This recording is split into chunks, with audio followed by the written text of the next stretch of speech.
We started my channel with a series of tutorials, but I wanted to do something a little bit different today. I wanted to take you through my current playthrough and what I'm working on. Right now I'm working on the Phase 4 space elevator parts, as you can see up in the right hand corner. Currently pumping out a couple assembly director units, have a lot to go, and all the rest of the parts. So I really need to ramp up my production, which is going to take Mark III miners. So we're working on that leading edge production milestone. This is where we're going to work today here in the Rocky Desert. You might recognize this if you've seen some of my other videos. This is the site of my assembly foundry manifold video here, where I put in 8 foundries worth of steel. That steel is going over here to this vertical manifold tower with 16 constructors worth of steel pipes. So we got a few of those. Those are coming out here in the middle of the building, out here onto this platform where we're going to work today. So all this work is going towards our Fused Modular Frame factory. Ultimately, we're going to make 7.2 Fused Modular Frames per minute. And it's going to take 7.2 Heavy Modular Frames per minute, 360 aluminum casing per minute, and 180 units of nitrogen gas per minute. But today we just want to polish off that 7.2 Heavy Modular Frames per minute part of this Fused Modular Frame factory. And I've chosen to use the heavy encased frame recipe. This is, in my opinion, one of the best alternate recipes in the game. It eliminates screws from the production line and saves you both in power usage and resources. It takes 4 ingredients: concrete, which we've already made in our compact manifold video, steel pipes, which I've just completed another vertical manifold setup for those. So to complete our heavy modular frames, we have 24 encased industrial beams per minute and about 20 modular frames per minute remaining. And that's what we're going to work on in our factory today. And for encased industrial beams, as I said, we need 24 of these per minute. I'm choosing to use the encased industrial pipe alternate recipe. So this will save on some resources. You get more encased industrial beams out of your steel. And then the last ingredient for our heavy modular frames are just regular modular frames. We need about 20 of these per minute, and I've chosen to use the steeled frame alternate recipe. So this switches out iron rods for steel pipes. We need 6 assemblers worth of encased industrial pipe and 7 assemblers worth of modular frames. I'm probably just gonna make 6 and then overclock 1 just to make it look better. Let's get out our assemblers. And we'll put this right here in the middle, half step back, and we'll put in 6 of these bad boys here. Now these things are just big enough to be annoying. They're a little bit wider than one space, so it's kind of hard to figure out how many spaces or how many foundations you need to fit in this amount of assemblers. So we'll double it up on the other side. We'll have encased industrial pipe on one side and modular frames on the other. Oh, shout out to Jesper Anderson, one of my subscribers, that gave me the hot tip about setting colors as default for standard builds. Honestly, had no idea you could right click on a swatch and pick them to be the default colors for builds. So props to you, Jesper. Thanks so much, and really appreciate the comments. Anybody else have any to make me better at the game or any ideas for videos, drop me a comment below and I'd love to chat with you.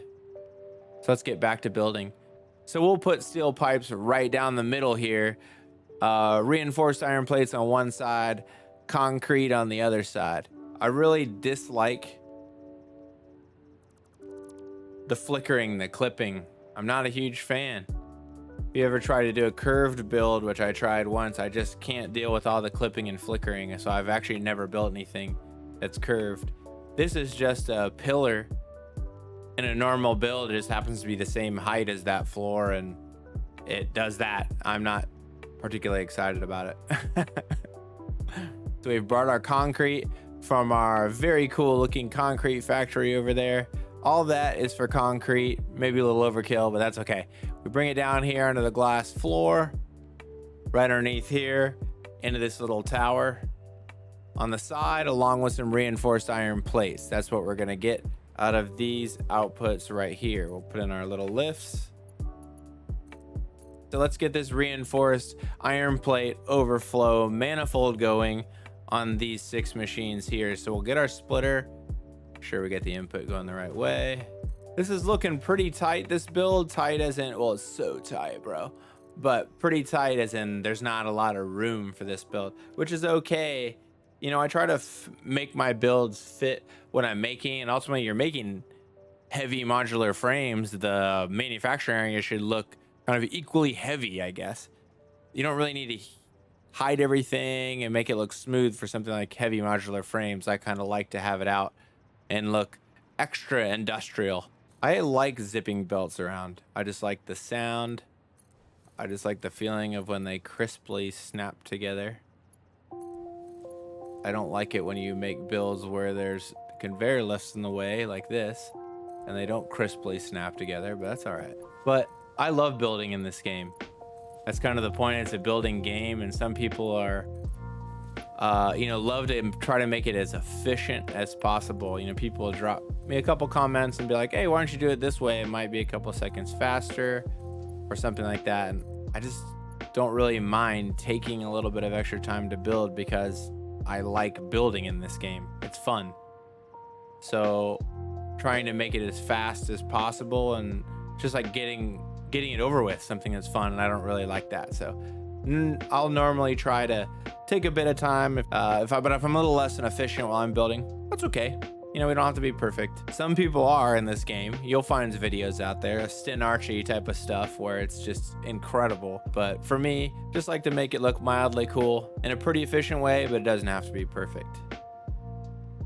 Remember the oldest trick in the book: go where the line goes, go back 2, and you get a nice 90-degree bend. All right, so we have our reinforced iron plates, our cement, our steel pipes.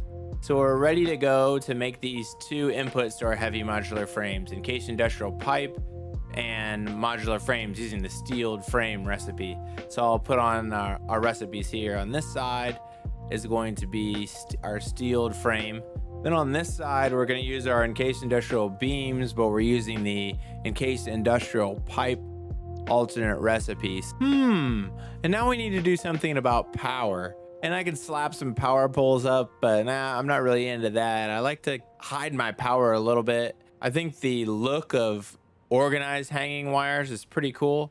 We want something that's a little bit more industrial looking, like I said. As I'm looking through my menu here, I was going to pull out some regular beams, but I just had a lightning bolt of inspiration. I think I'm going to make a power rail out of small frame pillars. I'm not really sure why I've never done this before, but let's just try it and see how it looks. So we have our 12 assemblers here, 6 for encased industrial pipe, 6 for steeled frame. We have our power rails. Now we just need to worry about getting our outputs lined up. So what I think I want to do is build a little tower, glass tower right here off the edge, and make it go up to whatever floor we need to get it to. So what we're gonna do is get some floor holes going, knowing that this is where our belts are gonna go up for the next level. So I misplanned this just a little bit to come across here. This is 1 meter off, and I want this to go straight across so I can use these pillars on the belt. And so this is off slightly, so this belt needs to come down a little bit to go into the steel pipes. And so I think it's gonna need to go in a little further away and then curve in. It's not ideal, but this is sometimes where you need to give your perfection a little bit of a rest. Here's our system for delivering our 4 ingredients to our Heavy Modular Frames factory, which will be above this section of the factory. We have our concrete, which was an input to encased industrial beams.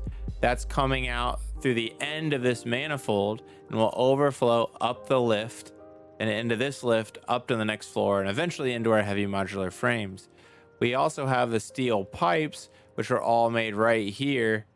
We have them split off to work through these 12 assemblers, but then the overflow will go over here into the lift and up to the next floor of the factory.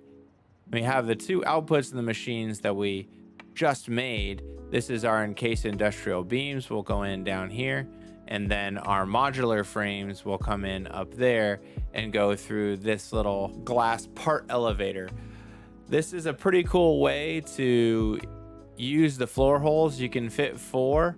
You can actually hit 6 lifts in here, but it's just very difficult to feed. So one thing we need to do now is build the outside of all of this to see how it looks. I think I'm going to mimic this kind of aquarium look down here. So oftentimes, if you're like me, I like to use these off-center walls, and then you end up having to have creative solutions on how to fill this in. I filled this all in with glass, and I really can't do anything about this portion right here that will fit with any of our existing pieces. So sometimes you need to get a little bit creative. So I'm gonna put a gate hole wall here like this, and I know that like slightly clips the conveyor belt, but I'm okay with that.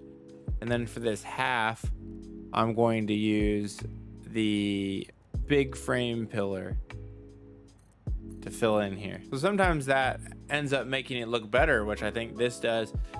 It often helps to break up a long flat surface with a difference in design. Like this with these frames, you can see, I don't particularly like the look of this building. I'm probably gonna change it, but we have these pillars and then interesting things where you have this kind of see-through hole in the building, something like that, or even something as simple as this stripe of 1 meter walls here in the middle, or this little angle on the glass down here. Just one thing I want to do to break this up and make it look a little less rectangular is put some walkways around. So now that we have our walkways on all around the outside, makes it look a little bit more finished.